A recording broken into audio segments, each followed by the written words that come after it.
With due respect, জনাব রাশেদ খান ওরফে আমার দেখা সেরা পোল্টিপাস, জনগণের আবেগ অনুভূতি নিয়ে আপনারা যে খেলা খেলছেন, দিন শেষে এমপি হওয়ার জন্য মানে এমপি হতেই হবে। কারণ এমপি না হলে লালবাত্তির গাড়িতে ঘোরা যাবে না, এমপি না হলে ঠিকাদারি করা যাবে না, এমপি না হলে পয়সা কামানো যাবে না, জনসেবা তো উসিলা মাত্র। কথা বলছি গণ অধিকার পরিষদের রাশেদকে নিয়ে। আগামী 48 ঘন্টায় বাংলাদেশের রাজনীতিতে বিরাট কিছু ঘটবে, অনেক কিছু স্পষ্ট হবে। বিশেষ করে তারেক জিয়া, জামাত, এনসিপি, চরমোনাই সহ নানান সমীকরণ দেবালোকের ন্যায় স্পষ্ট হবে।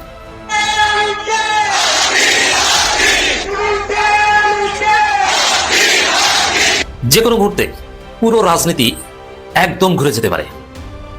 রাজধানী শাহবাগ উত্তাল, জনতা অবস্থান নিয়েছে স্বতঃস্ফূর্তভাবে, তারা রাজপথ ছাড়বে না উপদেষ্টারা না আসা পর্যন্ত। দেশ থেকে বিতাড়িত করা যায় এবং তাকে যে লেভেলের টর্চারের মুখোমুখি হয়ে যেই বয়ানের মধ্য দিয়ে তাকে দেশ ছাড়তে হয়েছে, ঠিক এক্স্যাক্টলি সেই ক্যারেক্টারগুলোই দেখেন আজকে সবাই বিএনপির ঘাড়ে সওয়ার হয়েছে।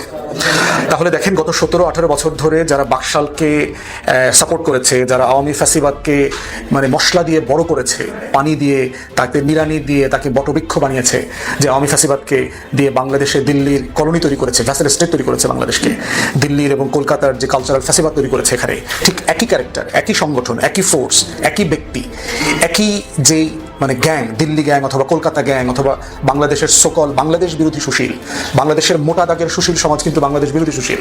তারা বাংলাদেশের মাটি, মানুষ, এদেশের আজাদির শত শত বছরকে ওন করে না, এই লড়াইকে তারা ধারণ করে না। ব্রেকিং নিউজ হলো যে এনসিপি গতকালকে জামাত ইসলামের সঙ্গে একটা জোট করবে বা একটা নির্বাচনী সমঝোতা করবে, এইরকম একটা গুঞ্জন ছড়িয়ে পড়েছে এবং এর সত্যতাও কিঞ্চিত পাওয়া গিয়েছে। এবং হাদি সুশাসন প্রতিষ্ঠায়, ডেমোক্রেটিক রাষ্ট্র প্রতিষ্ঠায় বদ্ধপরিকর ছিল, তাকে হত্যা করা হয়েছে এবং অনেকগুলা ইঙ্গিত এখানে উনি দিয়েছেন বিশেষ করে। এবং এটা কিন্তু আওয়ামী লীগ এবং ভারতের বিত নাড়িয়ে দিয়েছে। বলে রাখি এখানে যে আপনারা যারা ফেসিবাদী মানে বাদের পক্ষে আছেন এবং ভারতের পক্ষে যারা আছেন, মনে রাখবেন এই বিষয়গুলা কিন্তু নির্বাচনের পরে, বারবার বলছি না, নির্বাচনের পরে কিন্তু আপনাদের আরো অবস্থা খারাপ হবে। এখন তারেক রহমান। আসসালামু আলাইকুম দর্শক, নতুন একটি খবরে আপনাদের সবাইকে স্বাগতম। আশা করছি আপনারা ভিডিওর শুরুটা দেখেই বুঝতে পেরেছেন আজকের নিউজটা ঠিক কতটা গুরুত্বপূর্ণ হতে চলেছে এবং ঠিক কোন দিকটাকে ইঙ্গিত করছে। তাই বলবো দর্শক, যারা ভিডিওটি দেখতে শুরু করেছেন তারা অবশ্যই নিউজটি না টেনে সম্পূর্ণ মনোযোগ সহকারে দেখবেন, তাহলে এই বিষয় সম্পর্কে আসল তথ্যগুলো জানতে বা বুঝতে পারবেন। তো প্রিয় দর্শক, আমি আর কথা বাড়াবো না। ভিডিওর শুরুতে আপনাদের যেই ভিডিওগুলোর অংশবিশেষ দেখিয়ে শুরু করেছিলাম, সেই ভিডিওগুলোর বিস্তারিত আলোচনা দেখব। তবে তার আগে অনুরোধ, যারা এখনও চ্যানেলটি সাবস্ক্রাইব করেননি সকলে চ্যানেলটি সাবস্ক্রাইব করে পাশে থাকা বেল আইকন বাজিয়ে দিন, আর যারা ইতিমধ্যে সাবস্ক্রাইব করে রেখেছেন তাদেরকে অসংখ্য ধন্যবাদ। প্রিয় দর্শক, চলুন একটি লাইক দিয়ে আমরা ধারাবাহিকভাবে সবগুলো ভিডিওর বিস্তারিত আলোচনা দেখে আসি। দর্শক, আপনারা সকলেই জানেন যে এই গণ অধিকার পরিষদের যে বিকাশ মানে খেলা শুরু হয়েছিল ভিপি নূর এবং রাশেদের হাত ধরে, তো বিকাশে ভালোই টাকা পয়সা তারা কামাইছিলেন, কিন্তু এখন দিন শেষে এমপি হবার জন্য নিজের দল থেকে পদত্যাগ করে বিএনপিতে গিয়া আশ্রিত অথবা পরজীবী হিসাবেই নিজেকে প্রমাণ করতে চাইছেন রাশেদ। কিন্তু যেই এলাকায় তাকে নমিনেশন দেওয়া হয়েছে সেই এলাকার মানুষ আবার কাফনের কাপড় পরে রাস্তায় নামছে যে কোনো মূল্যে এই রাশেদকে ঠেকাবে। তবে আমার ধারণা সেই আসন থেকে বিএনপির যিনি মাঠ পর্যায়ের ত্যাগী নেতা আছেন, যিনি মাঠ পর্যায়ের জনপ্রিয়তার শীর্ষে আছেন, তার উচিত সে এলাকা থেকে স্বতন্ত্র নির্বাচনে দাঁড়ানো, এমনকি রাশেদদের এইভাবে যারা পরজীবী আছে এদেরকে রাজনীতির মাঠ থেকে সাইড করে দেওয়া। কারণ এরা মুখে মুখে খালি কথা বলা ছাড়া, ফাঁকনা কথা বলা ছাড়া কাজের কাজ কিছুই করে না। বিএনপির এমন সিদ্ধান্তগুলো আমাকে একটু আশ্চর্য করে। দেখেন, জোট বাঁধবেন ভালো কথা, তো নিজের দলের যে সকল নেতাকর্মীরা 17 বছর যাবৎ মামলা খাইলো, হামলা হইলো, জেল খাটলো, জুলুম খাটলো, এই রাশেদদেরকে নিয়ে যখন ওই আসনে আপনারা বসাই দিচ্ছেন, সেখানে যারা পুরাতন বিএনপির নেতাকর্মী আছে, রাশেদরা ক্ষমতায় যাবার পরেই প্রথম যে কাজটা করবে, নিজের একটা গ্যাং তৈরি করবে, নিজেদের একটা গ্রুপ তৈরি করবে, আর লোকাল যে বিএনপির নেতাকর্মীরা আছেন তাদেরকে উচ্ছন্নে ফেলা দিবে। কারণ কি, এটাই বাংলাদেশের রাজনীতি। দর্শক, গণ অধিকার পরিষদ থেকে পদত্যাগ করে বিএনপির ধানের শীষে আশ্রিত হতে যাচ্ছেন জনাব রাশেদ খান। গণ অধিকার পরিষদের উচ্চতর পরিষদ সদস্য এবং গণমাধ্যম সমন্বয়ক আবু হানিফ এই তথ্য জানিয়েছেন। রাশেদ খান পদত্যাগের সিদ্ধান্ত নিয়েছেন মানে আজকে অথবা কালকে তিনি পদত্যাগ করতে যাচ্ছেন। গণ অধিকার থেকে পদত্যাগ করে ধানের শীষে নির্বাচন করবেন এবং বিএনপিতে যোগদান করে বিএনপির সদস্য পদ নেবেন। তিনি বিএনপির প্রার্থী হয়ে নির্বাচন করবেন।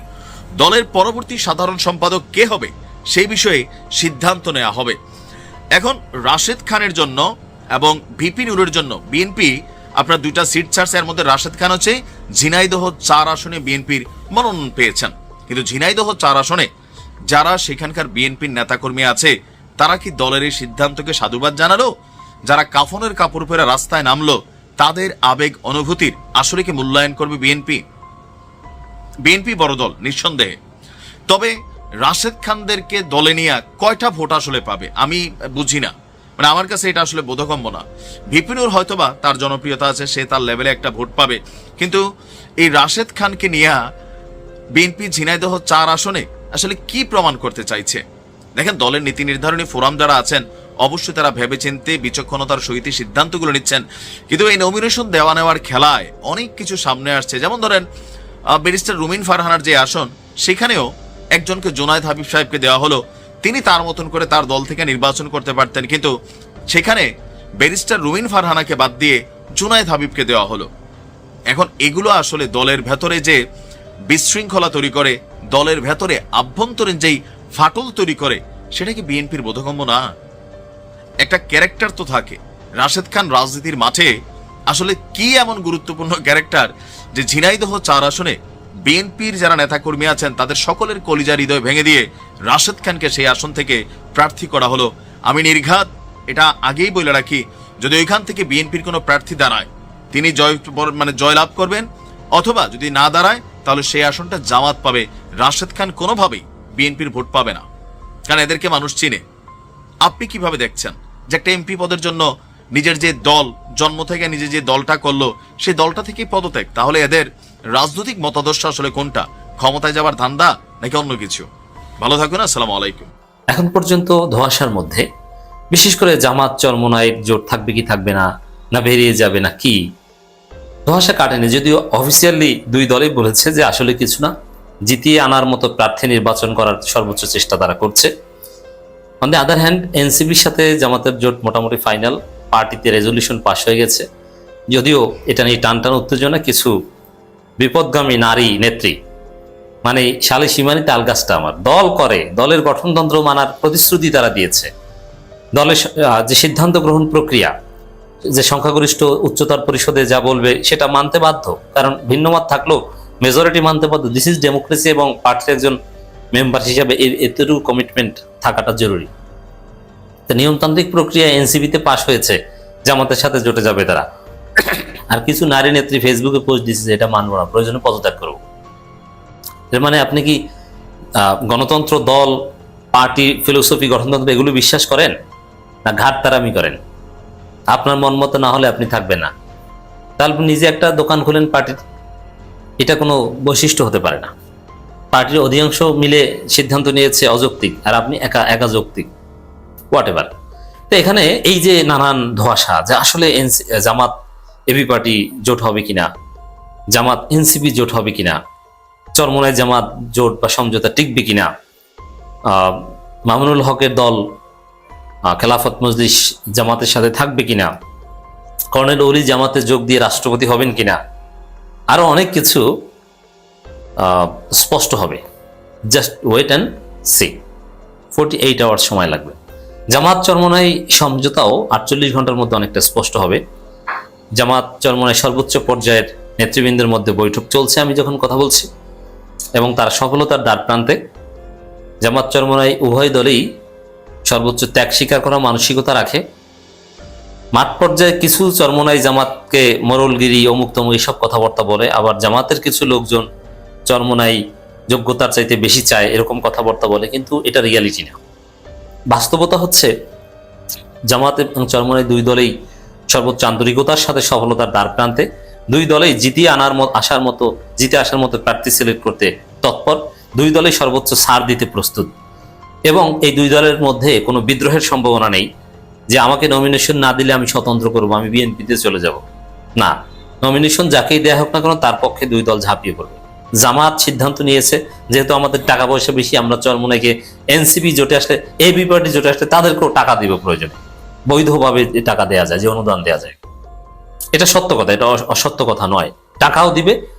জনশক্তিরা একটু, জামাতের জনশক্তির উপর নির্দেশনা দেওয়া হয়েছে যে চরমোনাইকে যেসব আসনে ছাড় দেওয়া হবে, সেই জায়গায় চরমোনাইয়ের প্রার্থী এটা মনে করা যাবে না, মনে করতে হবে যে আমার প্রার্থী। এবং এটা দলের স্বার্থেই, ক্ষমতায় আসতে হবে, বিএনপিকে পরাজিত করতে হবে, কথা ফাইনাল। এরকম নানান ধোঁয়াশা 48 ঘন্টার মধ্যে কেটে যাবে। বিশেষ করে তারেক রহমানকে ঘিরে, তারেক রহমান দেশে এসেছেন, এখন এনসিপিকে নিয়ে, এখনো যদিও এনসিপিতে পাশ হয়েছে, জামাতের সাথে জোটে যাবে, তারপরে তারেক রহমানের সাথে লাস্ট একটা কনভারসেশনের চেষ্টা এনসিপি নেতারা কেউ কেউ অ্যাটলিস্ট করবে যে বিএনপির কাছ থেকে কিছু আসন পাওয়া যায় কিনা। কিন্তু এনসিপিকে বিএনপি কোনো আসনই দিতে চায় না। ব্যক্তি হিসাবে 2-1জনকে দিতে চায়, কিন্তু জোট হিসাবে, দল হিসাবে এনসিপিকে একটাও দিতে চায় না, কিন্তু 2-3টা ব্যক্তিকে দিতে চায়। তো এই জায়গায় দর্শক পরিস্থিতি ঘুরে যাচ্ছে। কিছু নাটকীয়তা আছে, অনিশ্চয়তা আছে। এই অনিশ্চয়তাগুলো কেটে যাবে আগামী 48 আওয়ার্সের মধ্যে।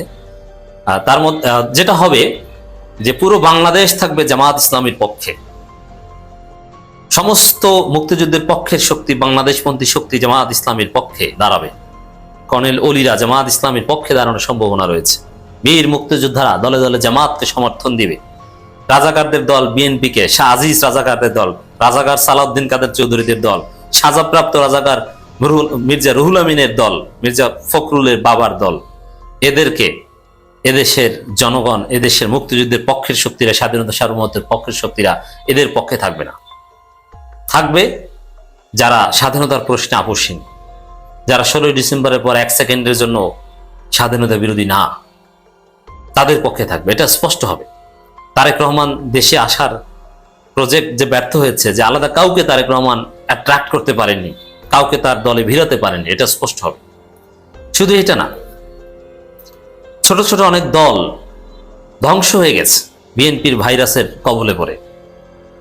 অনেকে নিজ দল বিলুপ্ত করে দিয়েছেন। একটা রাজনীতির দোকান ছিল এতদিন, এই দোকানের কারণে ছোট ছোট অনেক দল, সাদাত হোসেন সেলিম, ববি হাজ্জাজ বা এরকম অনেকেই 5 স্টার হোটেলে দাওয়াত পেত, ঐকমত্য কমিশনে সিট পেত, বসার জায়গা পেত, কিন্তু এখন তারা নিজের দল বিলুপ্ত করে দিয়েছে। দিন শেষে পারবে না এমপি হতে, নিজের দলও গেল। 2 দিন পর বিএনপিও গণবি না যে তুই তো ভুইফোর, আসছো কোথা থেকে? তুই বিএনপিতে আসছো, তুই কি বিএনপি করতেই? বিএনপির লোকজন বলবে এটা। তা আম সালা সব হারিয়েছে। এগুলো স্পষ্ট হবে। গণ অধিকার পরিষদ ভেঙে যাবে। গণ অধিকার পরিষদের অনেকে অলরেডি পদত্যাগ করেছে, অনেকে এনসিপির সাথে যাবে, আলাপ আলোচনা করছে। কারণ ভিপি নূর বেইমানি করেছেন, কোটি কোটি টাকা মনোনয়ন ফান্ড বিক্রি করে তারপরে 2টা সিটের বিনিময়ে নিজেদেরকে বিক্রি করে দিয়েছে। এর মানে আপনি ফান্ড কালেকশন করছেন যে আপনি ব্যবসা করবেন, তারপরে ফান্ড এমবেজল করেছেন আপনি। ভিপি নূরদের রাজনীতি নেই। তো দর্শক, এই জন্য আগামী 48 ঘন্টা রাজনীতি অত্যন্ত তাৎপর্যপূর্ণ এবং তারেক রহমানের হতাশা সর্বোচ্চ পর্যায়ে যাবে। নির্বাচন লেভেল প্লেইং ফিল্ড, ইউনূসের দৃষ্টিভঙ্গি, ওসমান হাদির হত্যাকারীদের বিষয়ে আদৌ সাগর পরিণতি না কিছু, এগুলো অনেক কিছু দৃশ্যমান হবে। এবং স্বরাষ্ট্র উপদেষ্টা প্রশ্ন একটা কঠিন খেলা আগামী 48 ঘন্টার মধ্যে আমরা দেখব। জাহাঙ্গীর সাহেবকে টিকে যাচ্ছেন না খলিল রহমানকে আনা হচ্ছে, নাকি খোদাবক্স চৌধুরী তো গেছেন। এখানে তারেক রহমানের কথা ইউনূস কতটুকু মানবেন কি মানবেন না, না ইউনূস তার নিজের হ্যাডম দেখাতে পারবেন। যেমন তারেক রহমানরা চায় এই ব্যর্থ জাহাঙ্গীরকে রেখে দিতে, কিন্তু ইউনূস চান যে না, হ্যাডমওয়ালা খলিল রহমানকে আনতে। কিন্তু ভারতপন্থীরা খলিল রহমানকে কিছুতেই মানতে পারছে না। এইসব হিসাব নিকাশও আগামী 48 ঘন্টার মধ্যে ক্লিয়ার হবে। অতএব শুধু জামাত, এনসিপি, চরমোনাই না, ডক্টর ইউনূস, তারেক রহমান সবকিছুর সমীকরণ দিবালোকের ন্যায় স্পষ্ট হবে। নানান সমীকরণের চূড়ান্ত দফারফা হবে। খবর, জোট চূড়ান্ত পর্যায়ে জামাত এনসিপি। এর মানে জামাত এনসিপির মধ্যে জোট হচ্ছে। এখানে যেটা বলা হচ্ছে আপনারা শুনলে অনেকে খুশি হবেন, যদিও আমাদের এনসিপির বিরুদ্ধে সমালোচনা জারি থাকবে। এনসিপির ছেলেরা অনেকে দুর্নীতিতে জড়িয়ে পড়েছে, তারপর ইন কম্পেয়ার উইথ বিএনপি তারা ভালো। যেমন বিএনপি তো দুর্নীতিবাজ, আজীবন দুর্নীতিবাজ। বিএনপি রাজাকারদের দল, স্বাধীনতা বিরোধী দল। তারপরও এই রাজাকারদের দল বিএনপি জামাতের সাথে ছিল না, জামাত ছিল না জোটে, ছিল। থাকলেও কোন যুক্তিতে ছিল? দুর্নীতিবাজ মনে করে, ওই যে মাসলাহাতে মুরসালা, এর মানে আওয়ামী লীগের চাইতে তো ভালো, তাহলে এনসিপির ছেলেরা বাটপার দুর্নীতিবাজ সব ঠিক আছে, কিন্তু তারপরও বিএনপির চাইতে তো তারা দ্বারা ভালো, তারা বাংলাদেশপন্থী, এটা ঠিক আছে। আর জামাতের আছে তার ভালো হবে বলে আমরা বিশ্বাস করি। এখানে এনসিপি জামাতের সাথে জোট করবে এটা মোটামুটি নিশ্চিত। যদিও ওই কিছু নারী নেত্রী তারা চায় বিএনপির সাথে যেতে এনসিপির, সেখানে আসন কয়টা আসনের বিনিময়ে এনসিপি জামাতের সাথে আসবে ইটস নট ফাইনাল। তবে এনসিপির দলীয় ফোরামে পাশ হয়েছে, তারা জামাতের সাথে জোটে যাবে, অনেক একটা রেজলিউশন হয়েছে।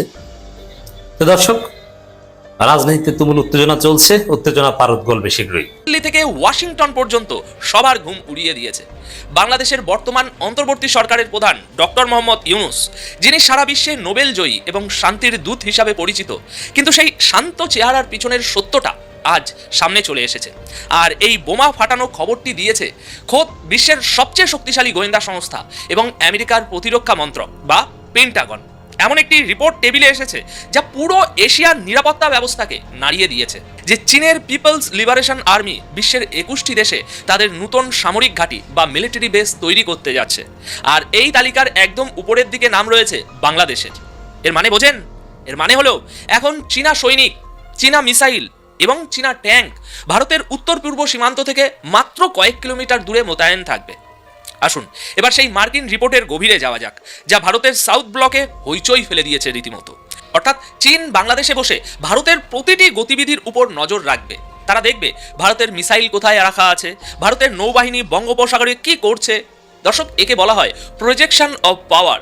চীন চায় যদি কাল যুদ্ধ বাঁধে, তবে 1000 কিলোমিটার দূর থেকে সেনা আনার বদলে তারা যেন সরাসরি বাংলাদেশের ঘাঁটি থেকেই ভারতের উপরে হামলা চালাতে পারে। এটি এক ধরনের ফরওয়ার্ড মিলিটারি বেস হবে। এবার একটু ভাবুন, একদিকে লাদাখে চীন বসে আছে, অন্যদিকে পাকিস্তানে, আর এখন তৃতীয় দিক বাংলাদেশেও চীনা সেনার উপস্থিতি।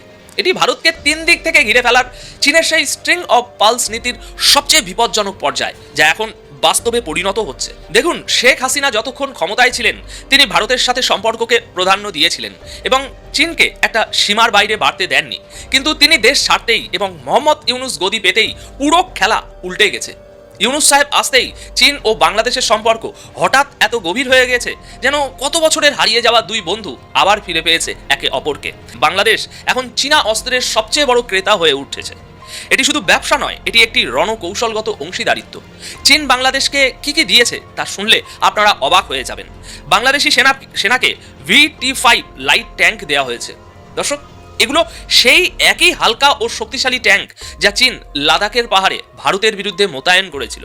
এবার এই ট্যাঙ্কগুলো ভারতের উত্তর পূর্ব সীমান্তেও দেখা যাবে। এছাড়া চীন বাংলাদেশকে 2টি অত্যাধুনিক সাবমেরিন দিয়েছে, যার জন্য একটি সম্পূর্ণ সাবমেরিন বেসও বানিয়ে দিয়েছে। 2টি নতুন যুদ্ধ জাহাজও দেওয়া হয়েছে।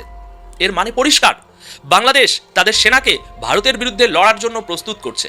তাহলে দেখেন, গত 17-18 বছর ধরে যারা বাকশালকে সাপোর্ট করেছে, যারা আওয়ামী ফ্যাসিবাদকে মানে মশলা দিয়ে বড় করেছে, পানি দিয়ে, তাকে নিড়ানি দিয়ে তাকে বটবৃক্ষ বানিয়েছে, যে আওয়ামী ফ্যাসিবাদকে দিয়ে বাংলাদেশে দিল্লির কলোনি তৈরি করেছে, ভ্যাসেল স্টেট তৈরি করেছে বাংলাদেশকে, দিল্লির এবং কলকাতার যে কালচারাল ফ্যাসিবাদ তৈরি করেছে এখানে, ঠিক একই ক্যারেক্টার, একই সংগঠন, একই ফোর্স, একই ব্যক্তি, একই যেই মানে গ্যাং, দিল্লি গ্যাং অথবা কলকাতা গ্যাং অথবা বাংলাদেশের সকল বাংলাদেশ বিরোধী সুশীল, বাংলাদেশের মোটা দাগের সুশীল সমাজ কিন্তু বাংলাদেশ বিরোধী সুশীল। তারা বাংলাদেশের মাটি, মানুষ, এদেশের আজাদির শত শত বছরকে অন করে না, এই লড়াইকে তারা ধারণ করে না। তাদের নিজস্ব বিদেশি চিন্তা আছে। তারা মস্কোকে এখানে চাপিয়ে দিতে চেয়েছে, তারা পিকিংকে চাপিয়ে দিতে চেয়েছে, তারা কলকাতা, দিল্লির কালচারাল ফ্যাসিবাদ চাপিয়ে দিতে চেয়েছে। কিন্তু এদেশের অধিকাংশ মানুষের লড়াই, শত শত বছরের আজাদির সংগ্রামকে তারা অন করে না, এটাকে তারা ধারণ করে না। এই ধারণ করে না বলেই বারবার দিল্লির আধিপত্যবাদের বিরুদ্ধে এখানে মানুষ জেগে উঠেছে, লড়াই করেছে, গণ অভ্যুত্থান করেছে, পট পরিবর্তন করেছে, রক্ত দিয়েছে দেশের জন্য। তাহলে সেই জায়গাগুলো দেখেন, যেই গণমাধ্যম মাসের পর মাস, দিনের পর দিন বেগম জিয়ার কার্টুন আঁকতো, আপনার এরকম মোটা, মানে মুখটাকে এরকম মোটা করে, ঠোঁটটা বাঁকা করে যে বিশ্রী ধরনের কার্টুন আঁকতো, সেই যে গণমাধ্যম তারেক রহমানকে দুর্নীতির বরপুত্র বানিয়েছে, যেই গণমাধ্যম বাংলাদেশকে মানে বেগম জিয়ার সময় অথবা বিএনপির সময় দুর্নীতিতে চ্যাম্পিয়ন হয়েছে, এই গল্প বয়ান তৈরি করেছে, সেই গণমাধ্যমের কাভারেজ যে দেখলাম মনে হচ্ছে এরা বরাবরই সব বিএনপির পক্ষে ছিল, এরা বরাবরই তারেক রহমানকে ভালোবাসতো, এরা বরাবরই জাতীয়তাবাদী বাংলাদেশপন্থী মানুষ ছিল। অতএব সেই সুশীলদের বক্তব্যগুলো 2001 থেকে 6 অথবা গত 17 বছরে হত্যাযোগ্য মানুষটাকে তারা আবার তার ঘাড়ে সওয়ার করা, এটা কিন্তু একটা ভয়ঙ্কর ব্যাপার। এবং এরকম বহু জিনিস কিন্তু আমরা শহীদ প্রেসিডেন্ট জিয়াউর রহমানের সময় দেখেছি। আওয়ামী সুশীল বাকশালীরা, অনেক সুশীল সমাজের সদস্যরা কিন্তু জিয়াউর রহমানের কাছ থেকে সাহায্য, সহযোগিতা, আশীর্বাদ, রাষ্ট্রীয় সুযোগ সুবিধা সব কিছু নিয়েছেন, কিন্তু দিন শেষে তার রাজনীতির বিপক্ষে দাঁড়িয়েছেন সবসময়। অতএব সেই জায়গাটা ভয়ঙ্কর রকমভাবে মানে একটা অশনির সংকেত। এবং যারা বিএনপি নেতৃস্থানীয় ব্যক্তি আছেন, বিশেষ করে বিএনপির ভিতরে জিয়া পরিবার এবং তারেক রহমান, আপনাকে খুব সিরিয়াসলি মাথায় নিতে হবে এই যে কৃত্রিম ভালোবাসা মহব্বত, যারা আপনার আজন্ম শত্রু, যারা বাংলাদেশের শহীদ জিয়ার দিল্লির আধিপত্যবাদ বিরোধী রাজনীতির যে শত্রু, সেই মানুষগুলো কেন সাডেনলি আপনার বন্ধু হিসাবে আপনার সামনে এসছে? তারা কেন ঘন্টা পর ঘন্টা আপনাকে মিডিয়া কাভারেজ দিচ্ছে এবং ডিসপ্রপোর্শনেটলি দিচ্ছে? অতএব সেই জায়গাটা সিরিয়াসলি কনসার্নিং। এবং একইভাবে দেখলাম যে দিল্লি এবং কলকাতার পত্রিকাগুলো প্রায় একই লাইনে, একই মার্জিনে এই কথাবার্তাগুলো বলছে। দ্বিতীয়ত হচ্ছে যে সুশীল সমাজ এবং গণমাধ্যম যে আচরণটা করেছে, এটা তাদের আসলে পেশাদারিত্বের মধ্যে পড়ে কিনা? আমার কাছে মনে হয়েছে যে না, পেশাদারিত্বের মধ্যে পড়ে না। এবং এই যে একটা পেশাদারিত্ব ক্ষুণ্ণ করে সাংবাদিকতা করা, যেটা আওয়ামী আমলে আমরা দেখেছি যে গণমাধ্যম দালালি করতে করতে, চাটুকারিতা করতে করতে, চামচামি করতে করতে এত নিচে নেমে গেছে যে বাংলাদেশের সংবাদ মাধ্যম, টেলিভিশন, গণমাধ্যমের উপরে মানুষের আস্থা চলে গেছে। বিটিভিকে মানুষ বাতাবি লেবুর টেলিভিশন বলতো। কেন মানুষ ইনক্রিজিংলি সোশ্যাল মিডিয়ার দিকে ধাবিত হচ্ছে? কারণ মানুষ এই জিনিসগুলো দেখতে পছন্দ করে না, তারা এগুলোর জন্য প্রস্তুত না। এই দালালি, চামচামি, যেভাবে আমরা দেখেছি না, বিটিভির সাংবাদিকরাও স্বায়ত্তশাসন বিরোধী মিছিল মিটিং করতেছে। তারা স্বায়ত্তশাসন চায় না। আমরা তাদেরকে স্বাধীনতা দিতে চাই বলে লড়াই করেছি, কিন্তু তারা স্বায়ত্তশাসন চায় না, তারা স্বাধীনতা চায় না, তারা গোলামিত্ব চায়। তো সেই বাস্তবতায় এই যে সাংবাদিক গোষ্ঠী এবং গণমাধ্যম এবং গণমাধ্যমের নেতা মালিকরা, নোয়াবের অমুক তমুক গান গাওয়া লোকরা হাসিনাকে যে সার্ভিস দিয়েছে, সাডেনলি পুরো 360 ডিগ্রি ঘুরে গিয়ে এখন তারেক রহমান এবং বিএনপিকে সেই সেবা দেওয়া শুরু করছে। এর মাধ্যমে কিন্তু গণতন্ত্র এবং গণমাধ্যম দুটাই কিন্তু হুমকির মুখোমুখি পড়বে। এবং এটার মধ্য দিয়ে যেটা হবে, আবার একটা নতুন ফ্যাসিবাদ কায়েমের সম্ভাবনা তৈরি হবে। এত বেশি চাটুকারতার কারণে যেটা হচ্ছে, বিএনপিকে এবং তারেক রহমানকে জনবিচ্ছিন্ন করে ফেলবে। কারণ তারা এমন কিছু খবর সারাদিন তাকে ফিট করবে যেটা জনবিচ্ছিন্ন, যেটা জনগণের মনের কথা না। অতএব সেই জায়গাতেও বিএনপির পলিসি মেকার এবং তারেক রহমান আপনাকে পার্টিকুলারলি সতর্ক থাকতে হবে যে এইটা কোনোভাবে কাম্য না। সাংবাদিকতা চুপাইতে আইছো, কুত্তার বাচ্চা, তুই জানিস না ডিজিএফআর মধ্যে আয়না ঘর আছে? ডিজিএফআই গুম খুনের সাথে জড়িত। হিন্দু কাব্যে যেই রাবণের চরিত্রটা ফুটিয়ে তোলা হয়েছে, রাবণকেও ভালো বলতে গেলে লজিক্যাল ওয়েতে তাকে ভালো বলতে হয়। যেমন মেঘনাদ বধ কাব্যে মাইকেল মধুসূদন দত্ত তাকে রাবণকে একজন স্নেহময়ী বাবা হিসাবে দেখাইছে। ভালোবাসার চরম শিখরে নিয়ে রাবণকে আর ভালো একজন স্বামী হিসাবে ব্যাখ্যা করেছে। অর্থাৎ ভালো একটা জায়গায় নিয়ে তারপরে এই ব্যাখ্যাগুলো করতে হয়। কিন্তু বাংলাদেশের যে দালালগুলো অনলাইনে আছে, সাংবাদিকতায় আছে, এই বাচ্চারা তার ধারে কাছেও যাবে না, যুক্তির পাশে দাঁড়াবে না। এ ধরনের একটা বেশ্যা আছে, কথা শুনেন। তারা বাংলাদেশের ডিজিএফআই সব থেকে খারাপ, বাংলাদেশের এনএসআই সব থেকে খারাপ, বাংলাদেশের সেনাবাহিনী সব থেকে খারাপ। তাহলে শালাবেটা সরি, তাহলে তোর জন্য ভালো কি? শালার বেটা না, তুমি খানকির পোলা। অস্বীকার করবা ডিজিএফআই ভালো কইবা তুমি? খানকির পোলা। সাংবাদিকতা চুপাইতে আইছো, কুত্তার বাচ্চা, তুই জানিস না ডিজিএফআর মধ্যে আয়না ঘর আছে? ডিজিএফআই গুম খুনের সাথে জড়িত। কি বলো তুই জানিস?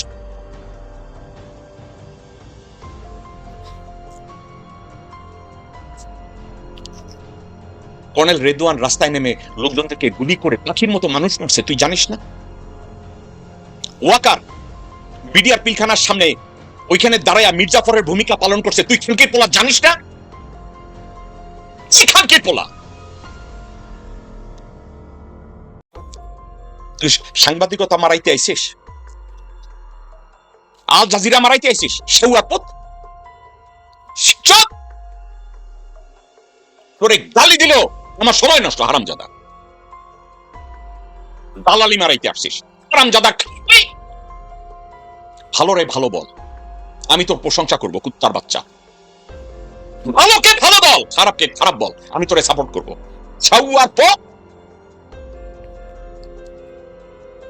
নাম চোদাইছে জুলকার, কয় টাকা পাস ডিজিএফআই থেকে? ওয়াকারের নুনু চুইসা তুই কয় টাকা পাস? তারেক রহমান দেশে ফেরার 24 ঘন্টার মধ্যেই যা ঘটেছে তা থেকে প্রমাণিত হয়, আমি দেখাবো কি ঘটেছে। প্রমাণিত হয় যে তারেক রহমান, মিস্টার তারেক জিয়া, জনাব তারেক জিয়া পদে পদে ব্যর্থ হচ্ছে, তার প্রত্যাশা পূরণ হচ্ছে না, স্ট্যান্ডার্ড মেনটেন হচ্ছে না। দর্শক, সবচেয়ে সিগনিফিক্যান্ট যে প্রশ্নটা বিএনপি ধারণা করেছিল, বিএনপি মনে করেছিল তারেক রহমান দেশে আসার পর জনগণের মধ্যে তুমুল হাইপ তৈরি হবে যে তারেক এসেছেন, তারেক এসেছেন, এখন বিএনপি ছাড়া কোনো দল নাই, এরকম এই হাইপে নির্বাচন পার করে দেবেন। এর মানে মিনিমাম 1.5-2 মাস এভাবে চলবে, এটাই ছিল। যেমন সাপোজ এখন থেকে নির্বাচন পর্যন্ত, এর মানে 1.5 মাস। কিন্তু না, 24 ঘন্টার মধ্যেই হাইপ নাই হয়ে গেছে। আমি দায়িত্ব নিয়ে গবেষণা করে অ্যানালজি করে মিলিয়ে তারপরে বলছি, আপনারা মিলিয়ে নিন। তারেক রহমান প্রথম দিনের কার্যক্রম শেষে দ্বিতীয় দিনের কর্মসূচিতে বের হয়েছেন। তিনি শহীদ প্রেসিডেন্ট জিয়াউর রহমানের মাজার জিয়ারত করেছেন, এরপরে স্মৃতিসৌধে ফুল দিয়েছেন, ইত্যাদি ইত্যাদি। তো এই যে কাজগুলো তিনি করেছেন, তো এগুলো মিডিয়ায় লাইভ দেখিয়েছে, বিএনপির পেজগুলো লাইভ দেখিয়েছে। আমি দেখেছি যে কত পরিমাণ মানুষ লাইভে দেখেছি বা রিয়াকশন কি। আর শিবিরের সদস্য সম্মেলনে শিবির সভাপতি যে স্লোগান দিয়েছে, উত্তাল স্লোগান, বেশ কিছু গুরুত্বপূর্ণ স্লোগান দিয়েছে, যে স্লোগানগুলো 36 জুলাই গণঅভ্যুত্থানে ব্যবহৃত হয়েছিল, বিপ্লবী ব্যবহৃত হয়েছিল। শিবির এখন অফিসিয়ালি সেই স্লোগানগুলো এন্ডোর্স করছে। শিবির সভাপতি যে ইতিহাস সৃষ্টি করলেন স্লোগান দিয়ে, সেগুলো কত মানুষ দেখেছে। শিবিরের সদস্য সম্মেলনে কি পরিমাণ মানুষের আগ্রহ ছিল। শিবিরের সদস্য সম্মেলন is very simple matter, Tarique রহমানের সাথে তুলনাযোগ্য না, কিন্তু বাস্তবে শিবির সভাপতির স্লোগানের প্রতি মানুষের আপিল বেশি। তারেক রহমান মাজার জিয়ারত করতে গেলেন আর স্মৃতিসৌধে গেলেন তার চাইতে বেশি।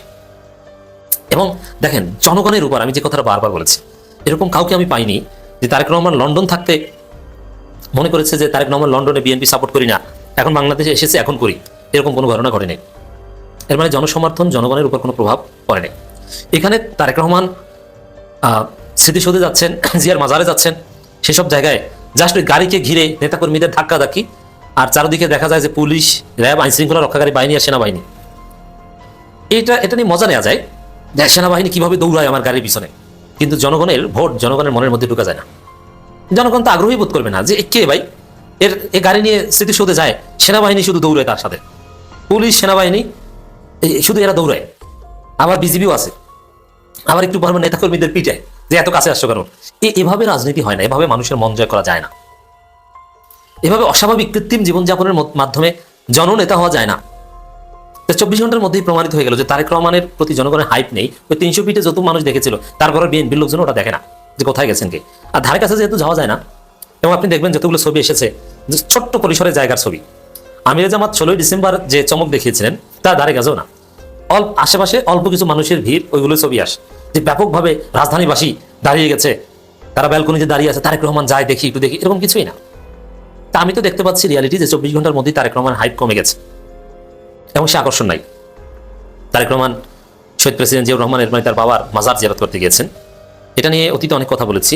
মাজার জিয়ারত করতে যাওয়া, এই বুলেট প্রুফ গাড়ির মধ্যে থেকে যান, এটা বিএনপি পলিটিক্যাল কালচার, কিন্তু এটা বেদাত এবং অনেক ক্ষেত্রে শিরক। একজন মৃত্যু ব্যক্তিকে তার কবরকে কেন্দ্র করে যেভাবে রাজনীতি করা হয়, এটা মুসলমানদের রাজনীতি না, ইসলামে এর কোনো স্থান নেই। কবর জিয়ারত করার সুন্নাত কি জন্য? লিতুযাক্কিরুল মাউত, যাতে মৃত্যুর কথা স্মরণ হয়। মৃত্যু ব্যক্তির জন্য দোয়া করতেও কবর জিয়ারত না। মৃত্যু ব্যক্তির জন্য দোয়া আপনি যেখানে ইচ্ছে সেখানে করতে পারেন। আপনি ঘরের মধ্যে বসে দোয়া করলে আল্লাহ জিয়াউর রহমানের কবর আযাব মাফ করবে না, জিয়াউর রহমানের কবরকে জান্নাতের বাগান বানিয়ে দেবে না, বিষয়টা এরকম না। আল্লাহ যদি আপনার দোয়া কবুল করে যে কোনো জায়গায় করতে পারে, বরং উত্তম দোয়া হচ্ছে আপনি তাহাজ্জুদের সিজদায় দোয়া করবেন, সবচেয়ে উত্তম দোয়া। কবরের সামনে যান আপনার ভালোর জন্য, মৃত্যুর কথা স্মরণ হবে, মৃত্যু ব্যক্তির কোনো উপকার নেই।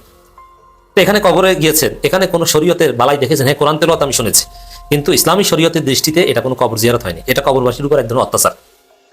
দর্শক, আশা করি সবগুলো ভিডিওই আপনি মনোযোগ সহকারে দেখেছেন। সেই সাথে দর্শক, এই ভিডিওগুলো সম্পর্কিত যদি কোনো তথ্য বা মতামত থাকে তাহলে অবশ্যই কমেন্টস করে জানিয়ে দিন। এতক্ষণ সাথে থাকার জন্য ধন্যবাদ। আবার দেখা হবে আগামী ভিডিওতে কোনো নতুন টপিকস নিয়ে। সকলের সুস্বাস্থ্য কামনা করে বিদায় নিচ্ছি। আল্লাহ হাফেজ।